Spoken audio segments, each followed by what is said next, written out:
Hello, everyone. Welcome to another episode of the Chiro Hustle podcast. Today we have Dr. Mike DeCubellis coming in from Downers Grove, Illinois, and Luke and I are coming in from the beautiful state of Colorado in a little city called Grand Junction.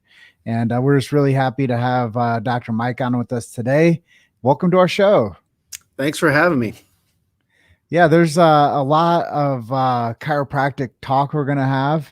I should probably call these TikToks, but we call them hustles. So one of the first questions we like to ask is most people don't know really your story, and they don't know a lot of people chiropractor stories of how they got into the profession. Some people are like, yeah, I'm second generation, or I was in like a college football thing, and but I'm really curious, what is your chiropractic story and how did you get into the beautiful profession of chiropractic?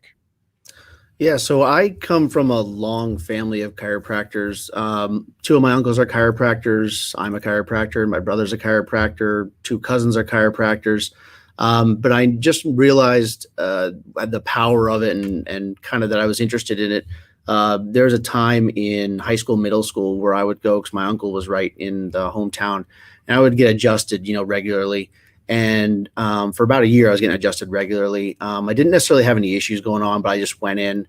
And then thinking back, I was like, man, it's really weird. I didn't get sick that whole year. That's kind of strange, And then as I was progressing, I originally thought I wanted to be either a vet or I wanted to be a pediatrician. But I started looking at chiropractic because I said, when you're dealing with vets, I watched a video and they had to put their hands in it and replace a cow's stomach and move it. And I said, it's just not for me. And pediatrician, I didn't like that while I was dealing with children and can potentially help them. It was like a one-off. Like they come in, I write a note or a prescription for something, and then I never really know how they improved. I'm not being able to monitor. I'm not part of their healing process. So I decided, you know what? I really like how chiropractic is that kind of hands-on, hand-holding approach to where we're working on and we're getting people to be able to heal and restore proper functionality. And it just kind of had me sold. Yeah, I think there's something to be said about that. And that's it's pretty impressive, man. You come from a pretty strong chiropractic family. I had no idea. Yes. Yes. So who was your first chiropractor then? Was it a family member? Yeah, it was my uncle. He went to school. I had two uncles who were chiropractors, but one of them was about 2 hours south. So yeah, my uncle was my first chiropractor, and that's where I was really introduced to it. So it's a family deal. I love it. Yep. And now you've been practicing for, I think you said 13 years? Yep. And you said you grew up down in Florida, and now you're up there in the Chicagoland area. Yes. Tell us a little bit about that journey. Kind of interesting journey. So I grew up in Florida, went to my undergrad at University of Florida, went to Palmer, Florida to get my chiropractic degree. And then since I had grown up in Florida all my life, I wanted to try somewhere new. So originally moved to Missouri. Thought that it might be, where I wanted to end up. Wasn't really the best place at the time to practice just based on what was going on there in the economy. So I kind of went on a nationwide search, went on interviews all over the country, and went on an interview at a place in Chicago. Really liked the way the guy had it lined up. I liked his philosophy. I liked what he did. So I took the job there, worked there for 6 months. He owned a couple different clinics. I was going to be his newest clinic. He was working there and he wanted to kind of transition off and have me be the clinic director there. So I took that job, started working there for 6 months. And then he walked in on a Friday and said, just so you know, as of today, I'm closing the clinic down. But if you want to take over, I've paid for the next month's rent. So you can go ahead and take that and I'll just sign the lease over to you. And it was a little shocking because I wasn't expecting that. And so I basically had a month to try to get everything up and running. And that was 13 years ago. So off camera, you mentioned that you've been on some other health-related podcasts previously. What are some other programs you appeared on? I've done a couple different ones. I of course, can't remember the name off the top of my head. And then I've also been doing a few myself, I guess they're called podcasts, where I kind of go around and it's more kind of local business related, not so much health related. But yeah, just different topics. I've also done a couple with some personal injury attorneys in the area, talking about how personal injury cases are a little bit different than your typical, back pain case, and what we deal with not only patients, but how the attorney and the doctors work together. So I've been kind of doing a little bit of all that. That's pretty cool. I mean, I didn't know that. And you've been building the bridges with local community. Yep. I think that that's one of the most powerful things anybody could do when it comes to becoming a business owner in 2021, is to reach back and to connect with their local communities. Yeah. And it's been kind of nice and kind of fun too, because I'm getting to talk with people that, typically I wasn't talking with before. But the way I kind of did is I started out saying, you know what, let's target some of these small businesses that were really impacted during everything that happened last year. And I want to ask them some questions that I know I'm curious about, that I think other people would be curious about too. Like we did one with a local restaurant owner who owns 2 restaurants that are, within walking distance of my clinic. And he had opened his second restaurant 2 days before we got shut down. So for him, I just kind of talked and said, wanted to know how did he get through it? How is he even finding updates? What was he doing with his staff? And he's more of a fine dining, higher class type of meal. So I said, how is that transition to when people are going to get to go? Because, people typically aren't going to want to order, scallops in a styrofoam thing to go. So we kind of talked about what changes he had to make and different things he was doing there. And, not only helping spotlight his business, but it's just interesting. And I think people didn't know all of that stuff. And then talking about how the community really was able to kind of help him and rally behind him, and how thankful he was for all that. Yeah, that's really cool. Have you noticed that it's helped with the local businesses that you've reached out to? I mean, it's definitely helping with their spotlight. I know, like with his video specifically, I was tracking it, and just on my end where I shared it, we had 700 views in a week, which was pretty cool. And I know on his end, he said he got a ton of views too. I don't know what his specific number was, but we got a lot of comments. People were going in there. And then some of the other places we did too, like I interviewed the manager of the local Trader Joe's. Because the other thing I thought was interesting is, let's talk about from a grocery standpoint, like what they had to go through with stocking and trying to change aisles and all the different policies, and, keeping people staffed, and, also too, like what new things happened, like what innovations did you have to come up with, and what products sold that you were surprised of, or with the restaurant owner, what new meal did you come up with, or they started doing cocktails to go, which was an interesting concept. So how does that work? How do you come up with those? How do you find the containers? Just to me, it was a lot of interesting information, and people seem to really, really like it. So I've just been kind of happy to be able to do that. Yeah, I think we've all had to think a little bit outside the box and see how we could actually do a little bit better for each other. And have you noticed by doing that, did that help boost your growth with patients or new patients, or people doing referrals for you? I will say that with doing this and some of the other stuff I've been doing, the thing that's been kind of interesting is when people have been coming in, or as new patients, or even my current patients, they are mentioning that they're seeing me, or, new patients, they already know what I look like before they come in, which is kind of cool. Because I make sure, when I do those things, I'm not overly trying to promote myself. I'm really trying to help the other business owner. But that's what's been really interesting, is people already have that kind of friendliness when they come in toward me, because they kind of have already seen me. They've heard my voice, they've seen me interact with someone else they know. So that's been kind of interesting, having that already almost like familiarity. And then having patients come in and say, oh, I watched that interview. That was great. And so that's really been cool. Yeah, that's what I hope happens with people that do this type of community outreach, is familiarity in the market, and people knowing you before they know you. Right. I think that's a really cool thing. Luke and I teach people how to upstart podcasts. And one of our zones of genius is teaching people how to go in their 7-mile bubble. and go out there and find people that they can network with and, put a spotlight on their business and promote them and do it the right way. And I think that that's something a lot of people just need some training on. And if it was done the right way, like what Luke and I teach people, people could have a greater impact on what they're doing and build their network quicker. And I think that if you're very strategic about doing these types of spotlight interviews on other people that are running businesses, it's a good way to cross-pollinate your brand into other people's life. And everybody's watching something. Why shouldn't they watch chiropractor talk about something? And I think that it really makes a lot of sense to me what you're doing. So congratulations for doing that. I know it's a lot of extra work. Thanks. Yeah, but it's fun.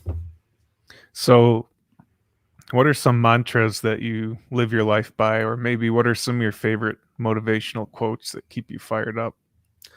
One thing that I always kind of like to say when it comes to, especially like kind of a practice mantra, is two things that I always like to tell the patients. Is the first thing is, why live in pain even one more day? If there's something you can do about it, why are you putting it off? And then as a practice, kind of our philosophy is we treat the problem, not the symptom. Because if you're going to just keep treating symptoms, then we're going to do this forever and ever and ever. So we are a little bit more specified into actually finding what's causing these types of issues. Then we can create a plan to actually correct them as much as possible. That way we get some actual results, and we can actually look and chart the results too, so we know where we're going instead of just kind of doing this and this and this. And that's what, unfortunately, some people are just so used to, whether it be from, other doctors they've been with, and especially more of the, primary care doctors and stuff. They go in and they tell them, I have XYZ. Well, they don't treat that. So the only option they have is to either say, here's a weak prescription of some medication, or go see a PT, or basically just kind of get out of my office because I don't know what to do with you. And they kind of just get in that cycle of, they're not getting any better. They're just putting these Band-Aids on things. Let's actually take the time to figure out what the problem is. Because if we can restore functionality and actually get everything moving and operating the right way, then we're not going to be able to have these symptoms, because it's a cause and effect. The cause is whatever the issue is, and the effect is the symptom. So if you just keep changing and chasing symptoms, you're covering things up. Your body's just going to keep compensating, and you're going to develop new symptoms as your body's getting worse and worse and worse. Yeah, I think you're spot on, man. And the health industry's become pretty darn lazy when it comes to actually delivering like solutions to people, and they just want to pass people around. And they're like, when it really gets any better. That's why I love chiropractic, because when people come in and see you, you do a proper exam. You do a proper report of findings. You tell people what's wrong. You tell them how much concern there is. You tell them how you can help them. And then the solution is come in and see us and we'll make improvements. And, there's no guarantees with anybody's health if they're not active participant, but you actually get a chance to give them the option to participate with you. And that's the thing, is like people that come to a chiropractor and make that a part of their routine of life. I always tell people this: I've never met anybody that had a chiropractic lifestyle that's life got worse. Like, I've only met people that practice the chiropractic lifestyle that's lives have improved. And I can't say the same about the cut it out, drug it out, burn it out model. Like, I can't tell people that if they go get something cut out, that they can go back and have the same body they once had. Or if they go and get something surgically repaired, that they can go back in time and become the person that they were before that. Or the other part of the story is I've never met anybody that took more medications that had a really more awesome, vibrant life than somebody that wasn't on more medications. So, with chiropractic, you don't add anything in or take anything out. You just remove the interference. And that's something a lot of people don't really understand. They can't comprehend that because they don't understand like nerve on bone, and they don't understand like removing pressure on nerve on bone. They just think that there's going to be something that they take and miraculously they're going to feel better, but they have to be an active participant. And the medical system has become very, very lazy, in my opinion. And chiropractors are not lazy. You guys look for the solution, and you want to make people feel better, and you want to see like outcomes and better improvement in people's, as you call them, activities of daily living. Like, you want to improve that stuff. And I think that that's why when people are in those types of, trauma care, The other medical industry is really great, but they should always be co-managed with somebody that is a chiropractor that wants to make sure that there's no opiate addictions and that people are recovering quicker. And I think that you building relationships with those personal injury attorneys is only going to help your community more, because they're going to start sending people to somebody that isn't interested in the pharmaceutical industry. You're interested in, care management of getting people better. And I think that it's very honorable to see that you're doing that work and building those relationships. So I just want to commend you for doing such a great job of being a chiropractor and being a pillar in your community. Thanks. Well, there's a big point there, and this is where a lot of people get unfortunately sucked into this like negative feedback system is, if they have an injury, right, and they go to the hospital, if it's something major, broken bone, concussion, tears, their arms hanging off, that's perfectly what the hospital is there for. However, if they have an injury and they don't find anything on the x-ray, they don't find anything on an MRI to mean where they need surgery, they just kind of pass them off and say, okay, we'll just call this a sprain and you'll get better. But they don't get better because there was more going on than they actually thought to look for.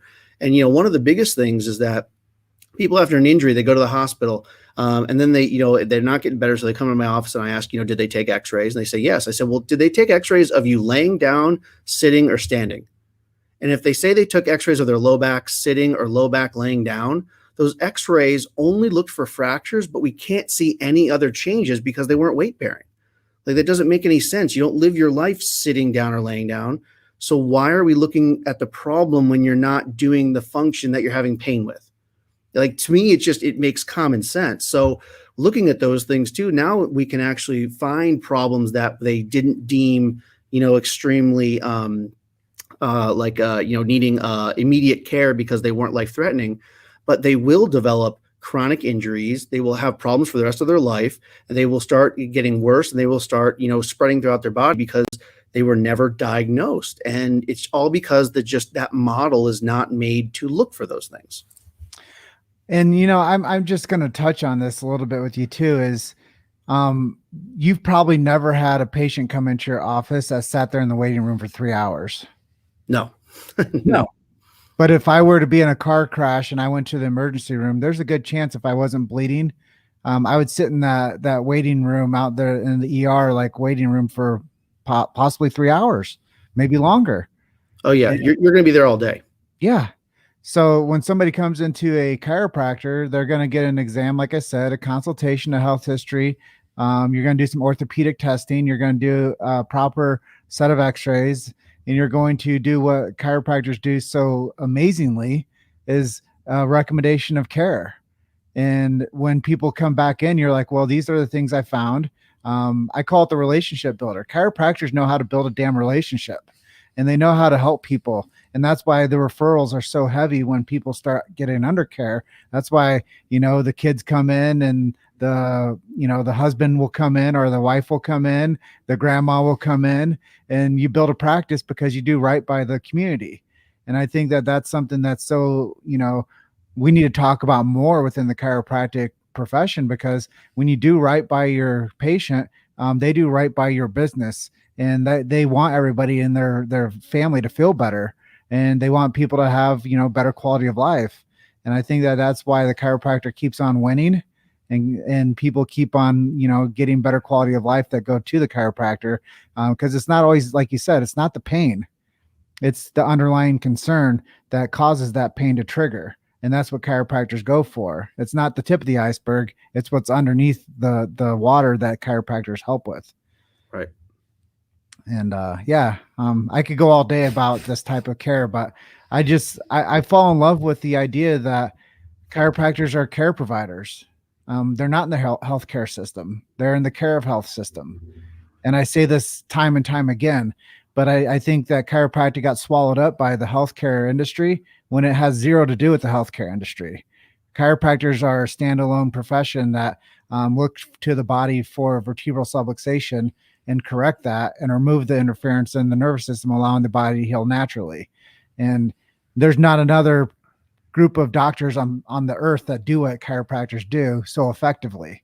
And that's why chiropractors still keep on winning, time and time again. So congratulations once again for doing what you do. I'm fired up and excited just because I know that we're making a change and we're making a difference. And people are so confused by what a chiropractor really does.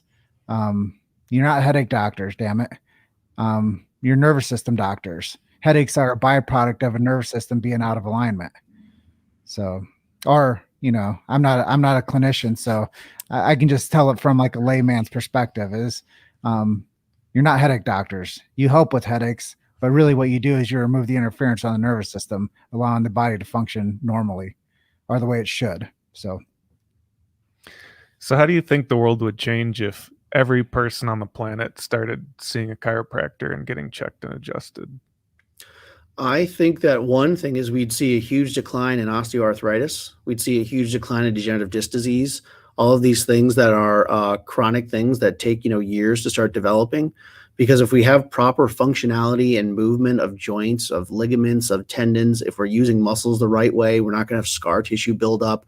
We're not going to create. We're going to have less injuries because our body's able to actually deal with things better, and we're not at a lower rate when we have that injury happen.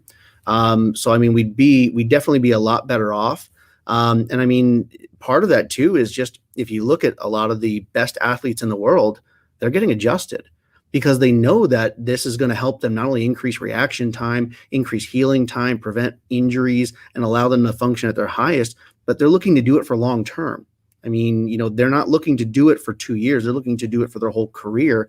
And they don't want to be, after they're done with this, have all these issues. So, I mean, if we're seeing some of the peak performers in the world are using chiropractic to stay healthy and to work at their best, I mean, I think that might be the best inclination that there might be something to that. Well, I think it even goes beyond that. I think that people that are like the other athletes that no one talks about are horses. And, every horse out there is getting adjusted. Yep. And horses, they don't talk, obviously. So their performance is all about the alignment. And when we're talking about like, structural alignment, like everybody that has like a top dollar horse, they're getting those horses adjusted. So when we're talking about the athletic performance, yeah, you can tell from like a human performance level, like when somebody got injured and their ability to recover quicker because of the chiropractic adjustment. Yeah, that's obvious. But when people are like, I don't even know how much a top of the line horse costs, but when they're getting those things, when they're getting their animals adjusted because they want top performance, yeah, it makes sense. Like if you would take care of your asset that great, why wouldn't we take care of our own assets that great, which is the human that's behind that? And I really believe that every sports team out there has a chiropractor. Yep. And they would be remiss if they didn't. And now they'd be looked at like, why don't you? And probably 10 years ago that wasn't the case, but now we're moving into that era that people want to like take care of their assets, and that's the winning team. And if they're going to have the best team of doctors taking care of their team, they want to have a chiropractor doing that. So I see where that is becoming more and more co-managed, type of a medical brand within the world is, yeah, if the chiropractor is on the team for like a high performance, athletic performance team or taking care of like the top horses in the world, there's probably a reason for that. So if it's good enough for them, it's definitely good enough for the guy that works 40 hours a week. Oh, yeah. So where do you see chiropractic heading in the next 20 years or so? I think that is a great question. I think kind of the problem that I see with chiropractic is there's just such a huge divide. It's one of the only professions where we have people fighting amongst ourselves as to where we want to see the profession go and what we want to do. If we could just come together and decide on just even the most simplistic region or meaning of what chiropractic does, I think it'd be phenomenal, because what's happening right now is people are definitely starting to get sick of this, getting sick, getting medication, all of that type of thing. They're cutting out the amount of pain medication they're giving out at hospitals and doctors' offices. Pain management doctors aren't treating pain the same way they were because of the government regulations. So chiropractic is going to be needed to help these patients with dealing with different pain. And it works perfectly. Has to do a lot with autonomic nervous system and different things like that. Each person is going to be is just different as to what they have going on. But again, if we can just start give these people what they want something more natural that's not going to have all these side effects to help get them feeling better, feeling good, not causing all these side effects that sounds like, diarrhea of the mouth when you start reading the side effects of medication. That's what they want. And I think we have a huge amount of impact potential. I think how much potential and how much growth rate chiropractic has just depends on how much people are not willing to get together or kind of have that infighting in philosophy, so to speak. Yeah, I think you delivered the message really clear there. The more that the chiropractic profession supports the chiropractic professions, the greater of impact that the profession will have long term. And Yep. I think, obviously you can't go back and change philosophy because philosophy was founded way before any of these people that are practicing chiropractic right now existed. So Right.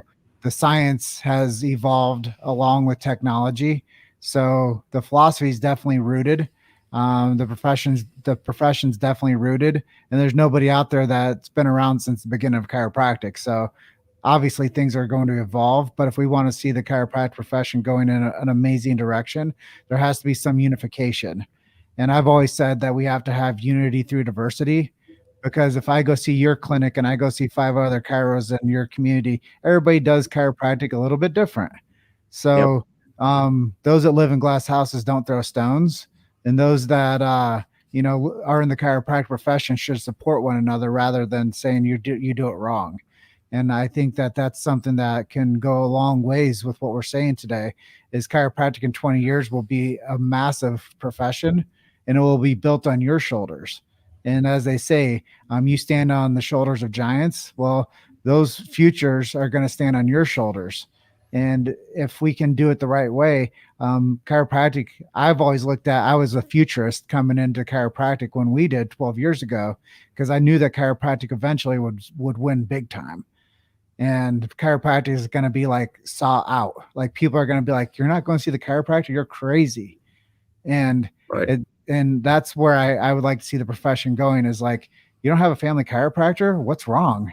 Like, what are you doing? Like, don't you know that those are the people that like make people like feel better and help with like, the cause and not the symptom? And don't you know that those are the people that like make communities better and more healthy? It's like, it would be like saying that you don't like go to the dentist, like you're nuts.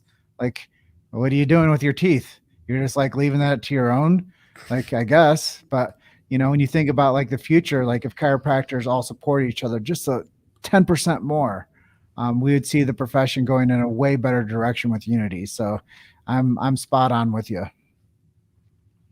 So who have been some of your heroes on your journey to be where you are today? That's interesting. I think I always kind of have always kind of had a special place for the people who have been able to create a vision and then be able to build upon that and build upon that. I always kind of admire what they were able to do. Even talking about people like let's take Walt Disney, for example. I mean, just look at what he was able to create and how he was able to do it. At the time, no one thought it was legitimate. You're going to create this theme park and you're creating this animation studio and you're doing these things that have never been done before. But he just kept persevering, even though he was told no, no, no, no, no, all along the way. And then now, I mean, if you told anyone, someone who's under 30 and didn't know about the backstory, if you told them, yeah, Walt Disney was actually considered a failure for a long time and was laughed at, they'd be like, you're crazy. I mean, I see Walt Disney movies all over the place. They've got their own streaming channel now. So it's kind of interesting with that whole thing. And then too, just to be able to, you look at companies like Apple or even like Amazon or even like Tesla, to where they have this vision of this is what we want to do, but this is the starting point. I'm not going to stop here. I'm going to then build on top of this. And it's all about trying to make not only, their vision come to pass, but make the world a better place and make people have a more enjoyable life and atmosphere because of their vision and where they want to go. I mean, I think that is just so amazing, and just learning kind of like how they were able to get through it all. I mean, because we all deal with those times to where it's like, hey, things aren't going the right way, and we deal with all these kind of trials and issues and all these kind of road bumps and roadblocks that we have to go through. I mean, but to look at just how you can get there, I think that's pretty amazing. So people who can persevere like that, like those people, are really I hold in high esteem. Yeah, funny thing about Walt Disney's, a lot of people don't know he had 7 failed animation studios before he finally took off. Yeah. I mean, and that's just crazy if you look at what happened and where it's at now. I mean, it's almost unbelievable. And I mean, we don't even talk about some of the failures that he had, like the Euro Disney closed down. No one even talks about that because everything else has been such a big success. I mean, everyone wants to go to Disney World. I mean, you've got athletes saying I'm going to Disney World after they win the Super Bowl. I mean, to think that he started out drawing these little animated characters and failed all those times, and now you got professional athlete, grown adults saying they want to go there, and then basically setting the stage to create cinema as we know it, to create this whole thing that, Kevin Feige's now doing with the Marvel Universe, to not just create standalone movies, but to create a franchise of however many movies they're going to get that all interlock, but can then also be seen alone. I mean, just the vision to be able to do things like that is phenomenal. So if you could pick anyone from history to sit down and have dinner with, who would you pick?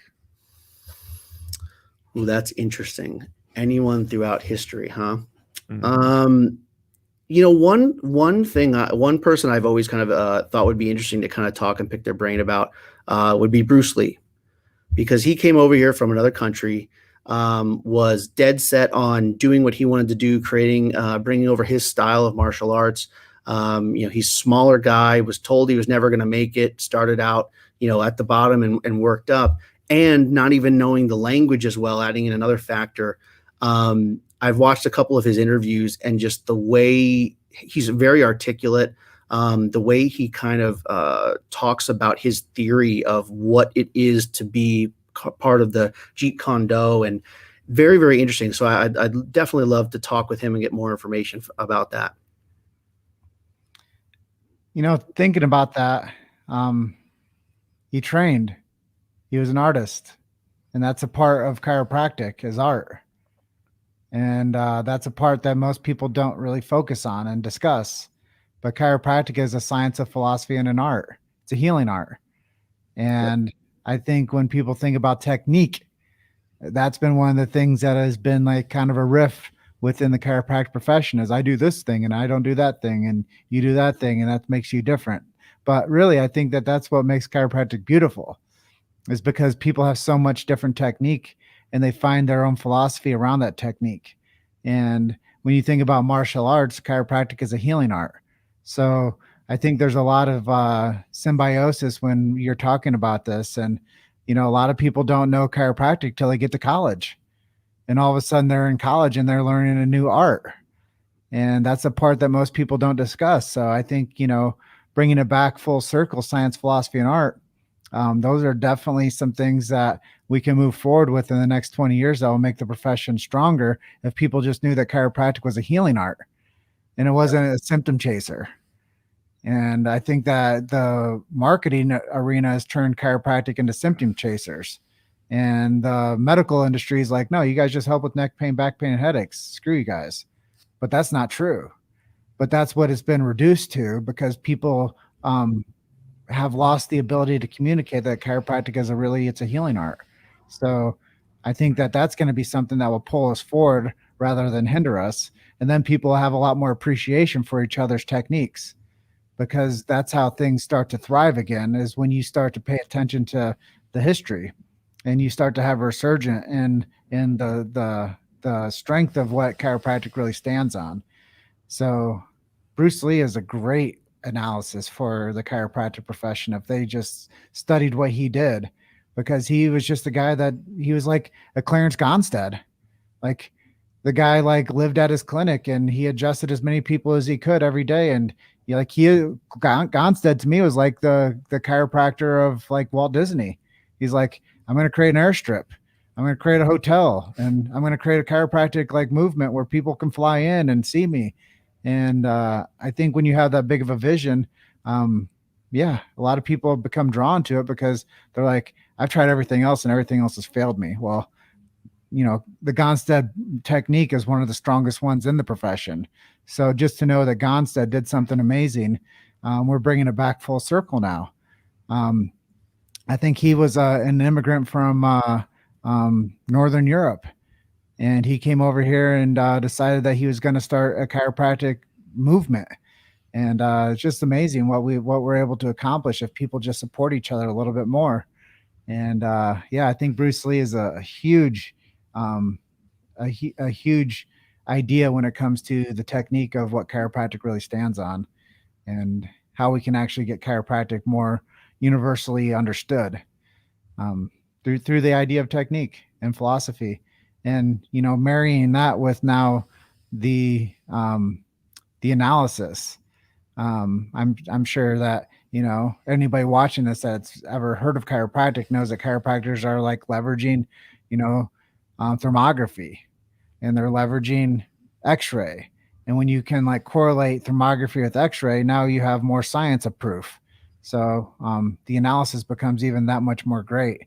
So I think what you were talking about today is essential for the chiropractic profession to hear, but it's essential for everybody to hear, because it's a deep profession that a lot of people have boxed into. How can we market it better? Well, you market it by telling people what chiropractic is, not what it isn't. So that's my 2 cents on that.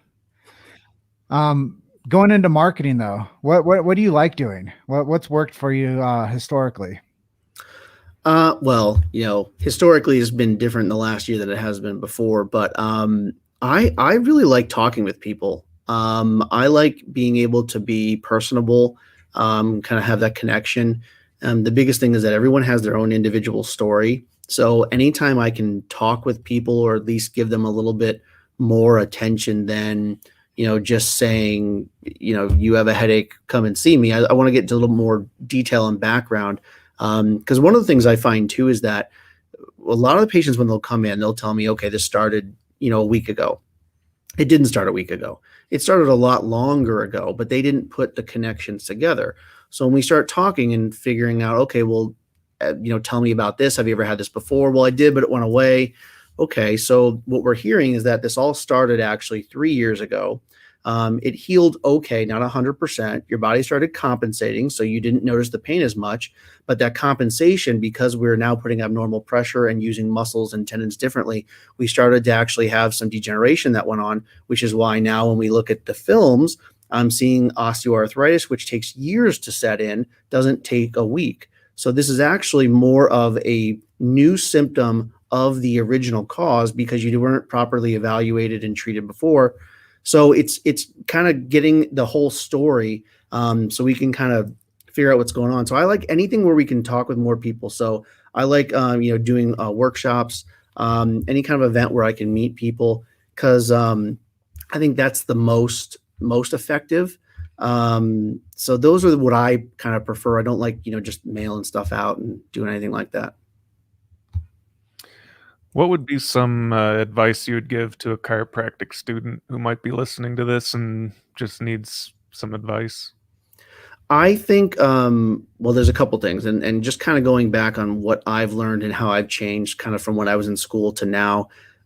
First of all, I think that you just have to understand that, like Jim was talking about earlier, your technique's going to improve the more that you do it. So you're not going to be the best adjuster when you just learned that technique 2 days ago. So it takes practice, and you have to stay resilient with it.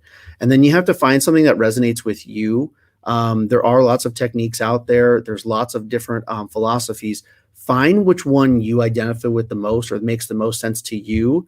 And then that's where you should go. Don't go with one that's just pushed on you. There's so many different adjusting techniques out there. You can choose which one you prefer based on what resonates with you.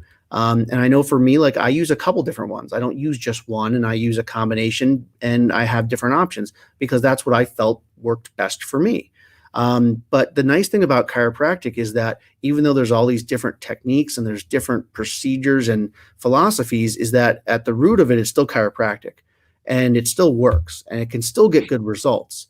It's just how you want to do it. And then also, if you want to have a specialized practice, you want to have more of a niche practice, like let's say you want to have a pediatric practice, or if you want to do more personal injury, or if you want to work with athletes, all of that's totally fine.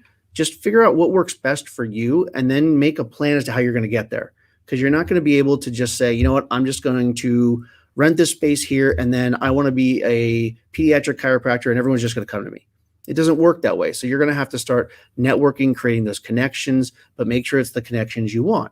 If you want a pediatric practice, don't start talking to team managers and scouts. That doesn't make any sense. You're not going to get the right kind of patients. And the other thing too is it's okay if you want to change. So if you start out wanting to be a family doctor and then finding out through it, you just work better with this other kind of population, that's totally fine. It's okay for you to treat the people that you want to treat because there's lots of other doctors out there. And if you are not passionate and you are not there all in to help that specific patient, it's going to show. You're not going to be happy. They're not going to be happy. So it's better just to refer them. So make sure you do what's making you happy, because I can tell you, if you walk in and you smiling and you want to be there with that patient and you give them their all, like it is contagious. And that is part of the reason why chiropractic has such a high consumer rating compared to other doctors, because we care, and we're there. We know the patient's name. We see them throughout the whole treatment process to make sure that we're getting the results that we want. So you want to make sure that you're there with the right people you want, doing exactly how you want to do it. Absolutely. Chiropractic is concierge care. Like there's no case that's the same, and there's no body that's the same, and there's no person that's the same. So each person gets a specific set of checks and adjustments. And I think that that's something that, if you market to everybody, you have a practice that gets them all. And I've seen those.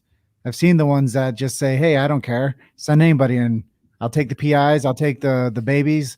I'll take the whatever they call it, Medicare. I'll take any group of people. And that's the type of practice that you get. You get a community style practice. And I think that, when you do niche it down, you say, no, I just want to work with these types of cases. That's also very important. So just knowing what lane you want to be in and what types of cases you want to manage and what type of people you want to attract, that becomes your vibe, and that becomes your tribe, and that becomes the business that you grow.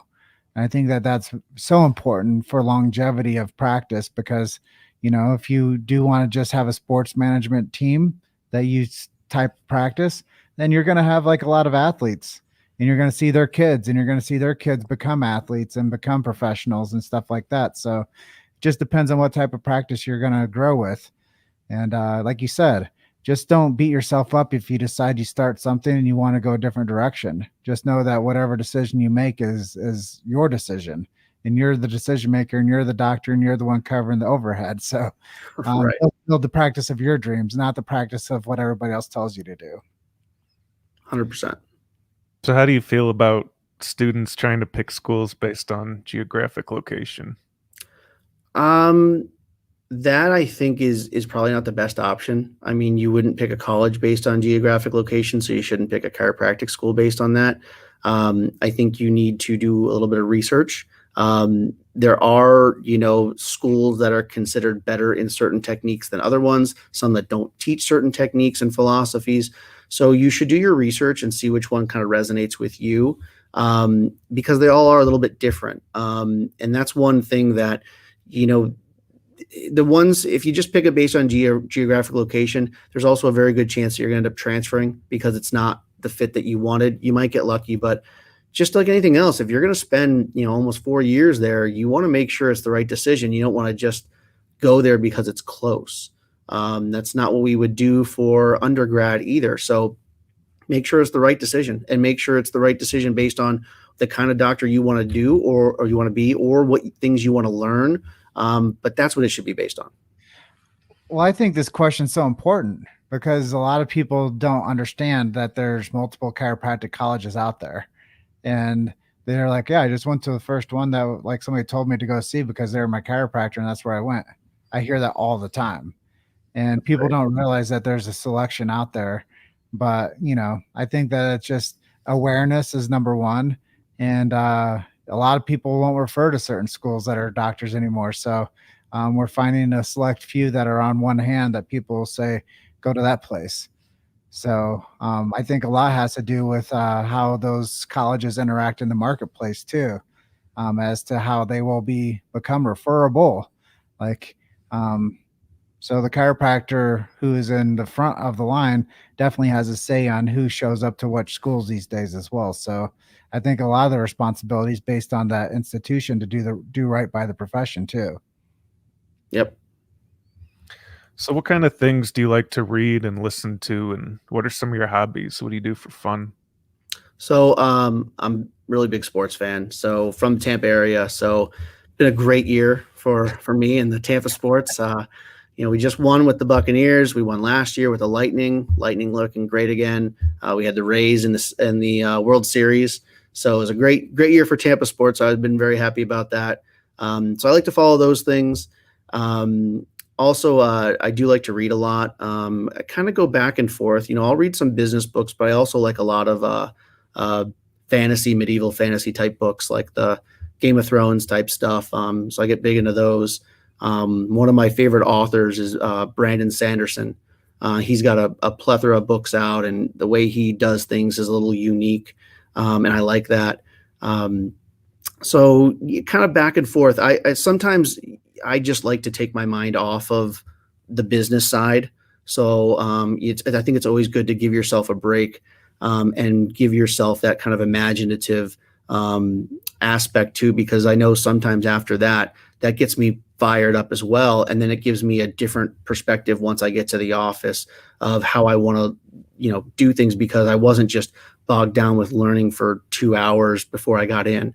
But then sometimes too, I know, like I don't know what it is, but for me, some reason, after work at night is when I like doing more of the business training, chiropractic training stuff.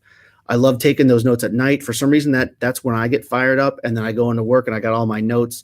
So everyone's a little bit different, but for me, that's what kind of works.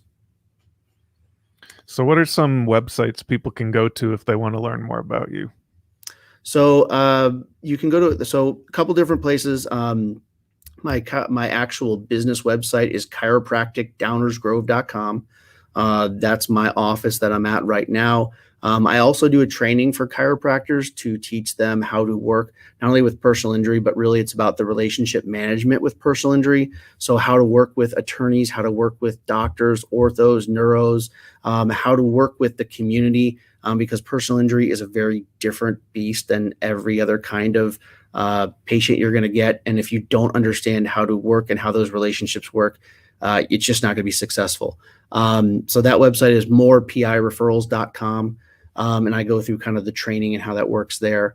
And that's one thing that I just wish more people would be aware of, is when you're in an accident, there are better doctors, there are better attorneys. And I will tell you right now, from what I've seen, most of the time, the problem is going to be with some of the attorneys, not so much the doctors, because the attorneys aren't looking out the best for their clients. And that's upsetting. So part of it too is helping the doctors kind of train these attorneys on how to do personal injury a little bit better as well. Awesome. Well, Dr. Mike, thank you so much for spending some time with us today. I think this is one of my favorite episodes, just because we got a chance to be full rounded on our conversations of the profession. We got a chance to meet you. We got a chance to tell your story. And it's been such an honor to break digital bread with you. Yeah, this was great. Thanks a lot, guys. Is there anything we didn't ask you that you wanted to talk about? Well, I mean, I could talk for days about all this stuff. So I think we covered the basics. Okay, never mind. Well, Dr. Mike, it's been a pleasure having you on today. And thanks for jumping on the show with us. Yeah, no problem. Yeah, and I look forward to building a great friendship in the future as well. We come through the Midwest quite often, so Luke, his family's still in Illinois, and my family's still in Iowa. So Chicagoland isn't too far of a stretch for us. No, not at all. All right. Well, have a great afternoon, and keep on serving, brother. Will do. Thanks a lot. All right. Talk to you soon. All right. Bye.